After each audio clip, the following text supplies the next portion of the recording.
stock. So let's first talk about our chicken stock. We're going to start, as usual, we're going to start with our mirepoix. Okay, so we're going to saute onions, add a little salt, and then we're going to add our carrots and celery. And just a reminder, so if you have 1 cup of onions, you're going to have about a half cup of celery and a half cup of carrots. Now you might notice here and say, why does she have compost on the board? I have compost on the board because when it comes to stock, lots of things that you would normally think are not good are just fine for stock. So for example, if you're peeling a carrot and you've got that carrot skin, that's good for stock.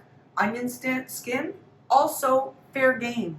And then I've talked about this before, the magic of the celery leaves. They're a beautiful, beautiful flavor. We're going to add that. Today, instead of frying in olive oil or vegetable oil, I'm just going to use butter. So I'm going to get that in the pan right away and get that melted. And while that's melting, I'm going to talk about what else I'm going to put in this stock. You may have noticed this rosemary plant. I'm going to put a whole stalk of rosemary in there because it's a beautiful flavor and it's going to taste really great. I already mentioned sea salt. I'm going to put some of that in. I'm going to add some peppercorns to it. And I'm going to be able to fish those out later on if I wanted to. I have, like I said, I've got these pieces of ginger in it. Ginger is an aromatic. It's not part of mirepoix. Mirepoix is celery, carrots, and onions. But ginger is something that also similarly can cook for a really, really long time. If I wanted to as well, I could throw in a few garlic cloves, and in fact, I might do that. Here I have some cider vinegar. So we're going to add cider vinegar to that stock. Cider vinegar has a role in pulling out the minerals from our bones that we're going to simmer. So that's why we're using that. Now, the bones. I cut a chicken up and I have the wings I'm going to use. I've got a bit of the rib cage here. I've got all of the back. And then I was taking the meat off the breast, and this was stuff that was just left on. So that's part of the breastbone and some meat associated with that. So I'm going to add that to it. So the first thing we're going to do is we're just going to wait for this butter to melt, and then we're going to throw our onions in.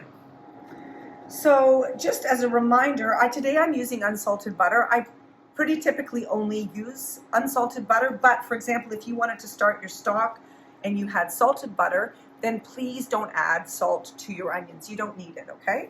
But because I have unsalted butter, I'm going to give it a little sprinkle of salt. I'm going to let them cook for a few minutes. Then I'm going to add the rest of my mirepoix. I'll add my carrots and celery, and then I'm going to throw in these celery leaves, and then, of course, my compost. I'll throw that in too. Okay, let's get into our stock. Those onions are beautiful. I will say right now, the combination of butter and onions is, I think that could be actually perfume. Or actually, I think it's a perfume that I also probably just wear all the time. It's so good. I'm going to throw my carrots and celery in. I'm going to let those cook for a few minutes, and then I'm going to lay my chicken right on top. And we we'll get going on some fabulous stock. Just an FYI, after we've made this stock, any of the meat that comes off, you basically got a ready-made chicken soup. When you take the bones out, you can maybe add a bit more chicken to that, but you're pretty much halfway there to just a fantastic soup, just so you know. So now I'm going to add my chicken into my pot. And I'm going to turn up the heat. I'm going to turn that up to medium-high. And I actually want, so first I want a few things to happen. Number one, I want the chicken to slightly brown. Number two, I want to release some of the fat from the skin. And I want that browning, I want it to give a little, I want the browning of the chicken to give a little bit more flavor to my stock.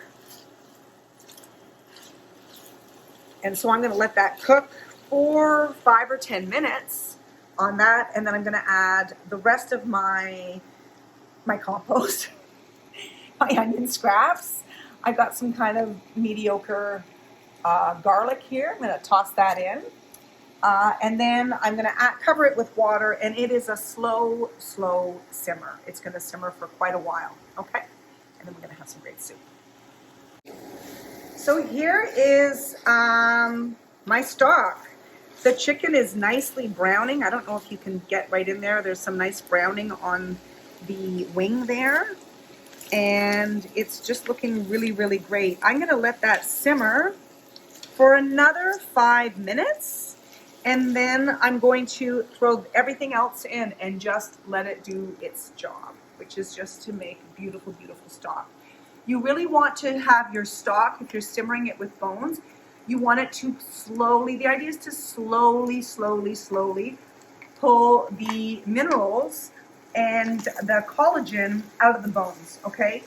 You don't just start boiling the crud out of it right away, because you're missing that slow kind of pull.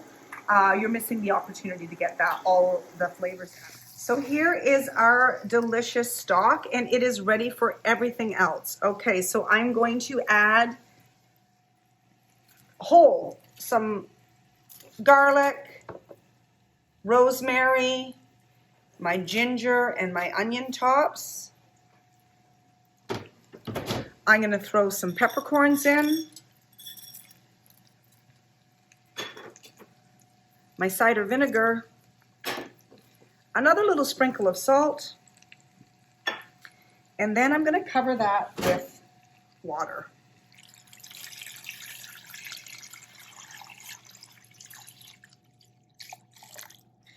And now this stock is going to simmer. I'm going to let it simmer for at least an hour. So here is our delicious stock. It's simmered for about 4 hours, and I put it in the fridge, and I wanted you to see how you could deal with the fat. The fat is on the top. So you can just skim that off, or you can skim all of it off, or you can skim part of it off. It's going to be what your tolerance to fat is. Fat does have a lot of flavor in it, but if you want it to keep it pretty lean, you can just take it all off. So I am just going to use a slotted spoon, and I'm going to take most of the fat off, but not all of it. Now I want to get all of this stock, so I'm going to separate this stuff into 2 piles. One is straight going into the compost, and the other is, if I want to make a chicken soup, I'm going to salvage some of this chicken off my bones to use for a soup. So I'm going to set those aside first, but first let's strain the soup. What's going to be the easiest thing is if you use a fine mesh sieve like I have here. So first thing, we're going to remove everything that we may want.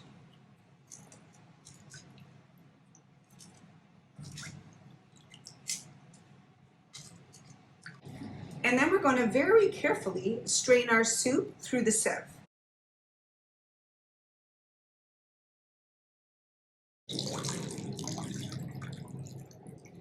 So there's our beautiful stock. I'm going to add some of the fat back in just because, like I said, I like it for flavor.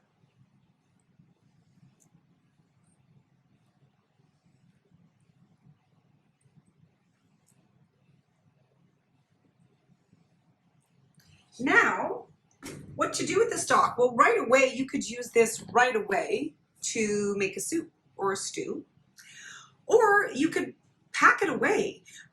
If you have a mason jar or a clear plastic container, mark on it, tell when you made the stock, and just slip it in the freezer and then pull it out, and you can use it anytime you need it.